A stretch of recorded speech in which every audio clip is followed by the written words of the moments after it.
നമസ്കാരം. Shri Tirupati Balaji agro trading company limited എന്ന് പറഞ്ഞ കമ്പനിയുടെ IPO വന്നിട്ടുണ്ട്. കമ്പനിയുമായിട്ട് ബന്ധപ്പെട്ടുള്ള അവരുടെ പ്രോഡക്റ്റും മറ്റു കാര്യങ്ങളും ഡിസ്കസ് ചെയ്തതിന് ശേഷം നമുക്ക് ഈ വീഡിയോയിൽ അവരുടെ IPO ഡീറ്റെയിൽസിനെ പറ്റി സംസാരിക്കുന്നതാണ്. അപ്പോൾ ഈ കമ്പനിയുടെ മെയിനായിട്ടുള്ള ഇവരുടെ ഒരു product large flexible bag, plastic ബാഗുകൾ, അതുപോലെ വോൺ സാക്ക്, പിന്നെ അതുപോലെ തന്നെ ഫാബ്രിക്സ്, ടേപ്സ്, ഇത്തരം കാര്യങ്ങളെല്ലാം നിർമ്മിക്കുന്ന ഒരു കമ്പനിയാണ്. കമ്പനിയുടെ പ്രോഡക്റ്റിൻ്റെ വെറൈറ്റി ഓഫ് പ്രോഡക്റ്റ് ഇവർക്ക് കാണാൻ പറ്റുന്നതാണ്.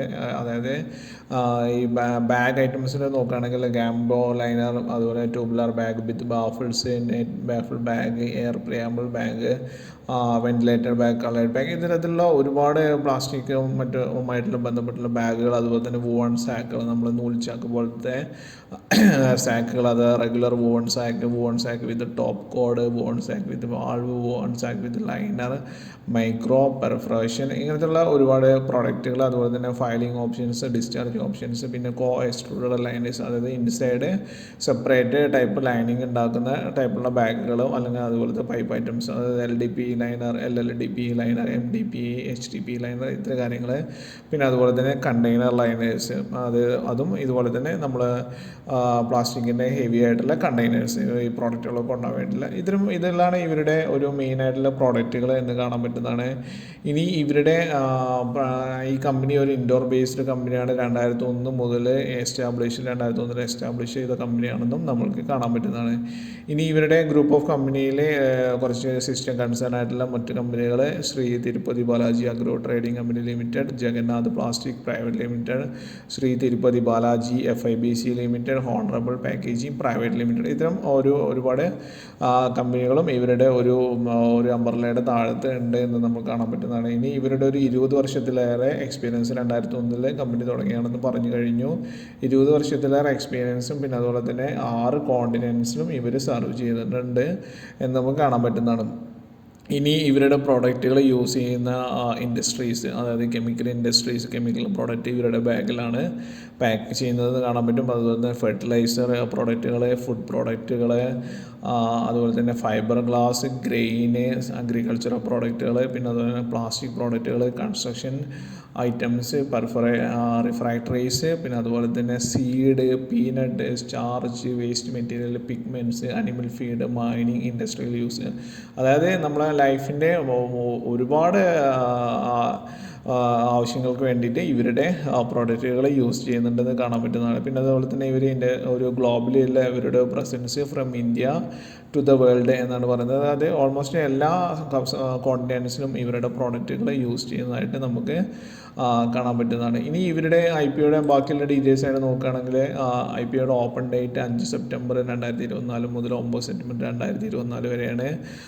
പ്രൈസ് റേഞ്ച് 78 മുതൽ 83 രൂപയുടെ റേഞ്ചാണ്. നമ്മൾ 150ഓളം ഷെയർ വാങ്ങേണ്ടിയിരിക്കും.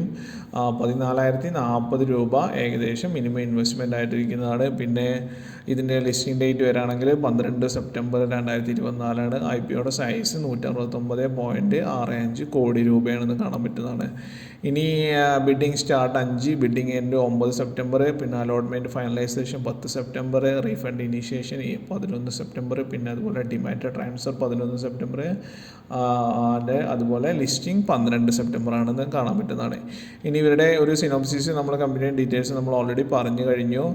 ഇനി ഇവരുമായി ബന്ധപ്പെട്ടുള്ള ഒരു ഫിനാൻഷ്യൽ അസസ്മെൻറ്റ് നോക്കുകയാണെങ്കിൽ പ്രോഫിറ്റ് ആൻഡ് ലോസ് റവന്യൂ 2022 453 കോടി രൂപയായിരുന്നു. അത് 2023 478 2024 അത് 552 കോടി രൂപയുടെ ഒരു ഇൻക്രീസ് ആയിട്ട് റവന്യൂ കാണാൻ പറ്റുന്നതാണ്. പിന്നെ അതുപോലെ EBITDA 2022 40.51, 2023 50.74, അതുപോലെ തന്നെ 2024 75.07.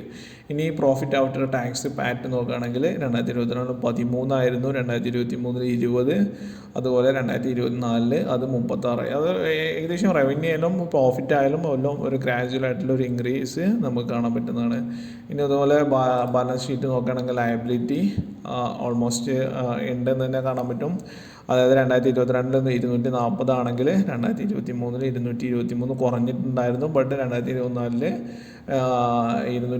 243 കോടി രൂപയായിട്ട് സ്വല്പം കൂടിയിട്ടുണ്ടെന്ന് കാണാൻ പറ്റുന്നതാണ്. പിന്നെ അതുപോലെ തന്നെ ഷെയർ ക്യാപിറ്റൽ 2022 1.1 ആയിരുന്നു, 2023 1.16, 2024 66.82 കോടി രൂപ. പിന്നെ അതുപോലെ തന്നെ ഇവരുടെ മറ്റു പറയാനുള്ള ടോട്ടൽ അസറ്റ് വാല്യൂവും ഒരുപാട് കൂടുതലാണ്. അല്ലെങ്കിൽ 2024 അസറ്റും ഇവർക്ക് ഉണ്ടെന്ന് കാണാൻ പറ്റുന്നതാണ്. അതായത് 2022 391.89, 2024 ആകുമ്പോഴേക്കും അത് 516.94 കോടി രൂപയുടെ ടോട്ടൽ അസറ്റ് ഇവർക്ക് ഉണ്ടെന്ന് കമ്പനിക്ക് ഉണ്ടെന്ന് കാണാൻ പറ്റുന്നതാണ്. ഇനി ഇവരുടെ ഒരു SWOT strength, weakness, objection, threat ഇത്തരം കാര്യങ്ങൾ നോക്കുകയാണെങ്കിൽ സ്ട്രെങ്ത് നമ്മൾ ഓൾറെഡി പറഞ്ഞു. ഇവരുടെ വൈഡ് റേഞ്ച് പ്രോഡക്റ്റ് റേഞ്ച് ഉണ്ടെന്നുള്ള വൈഡ് ആയിട്ടുള്ള പ്രോഡക്റ്റ് റേഞ്ച്, വ്യത്യസ്തമായ പ്രോഡക്റ്റ് റേഞ്ച് ഇവർക്ക് ഉണ്ടെന്നുള്ളത് തന്നെയാണ് ഇവരുടെ മെയിൻ സ്ട്രെങ്ത്. പിന്നെ അതുപോലെ integrated manufacturing facility, stringent quality certifications, company ensures high standard, അതായത് ക്വാളിറ്റി പ്രോഡക്റ്റ്, വെറൈറ്റി ഓഫ് പ്രോഡക്റ്റും, പിന്നെ അതുപോലെ തന്നെ ഇൻ്റഗ്രേറ്റഡ് മാനുഫാക്ചറിങ് ഫെസിലിറ്റി ഇവരൊക്കെ ഒരു അഡ്വാൻറ്റേജ് ആയിട്ട് നമുക്ക് കാണാൻ പറ്റുന്നതാണ്. അതുപോലെ തന്നെ ബാക്കിംഗ് എക്സ്പീരിയൻസ്ഡ് മാനേജ്മെൻറ്റ് ടീം, 20 ഇയേഴ്സിൻ്റെ എക്സ്പീരിയൻസ് ഉള്ള കമ്പനിയാണ്.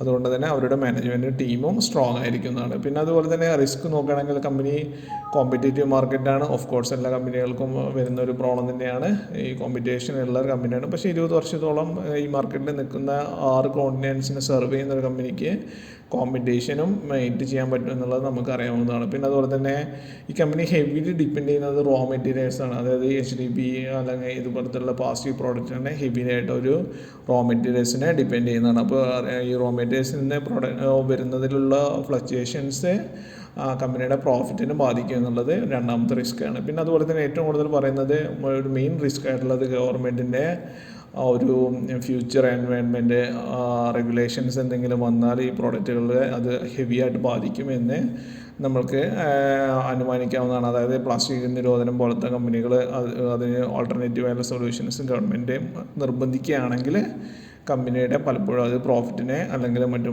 കമ്പനിയുടെ ഒരു ബിസിനസ്സിനെ അത് ബാധിക്കുമെന്ന് നമ്മൾക്ക് അറിയാൻ പറ്റുന്നതാണ്. അപ്പോൾ ഇത്തരം കാര്യങ്ങളാണ് ഇവരുടെ ഇതുമായി ബന്ധപ്പെട്ട് പറയാനുള്ളത്.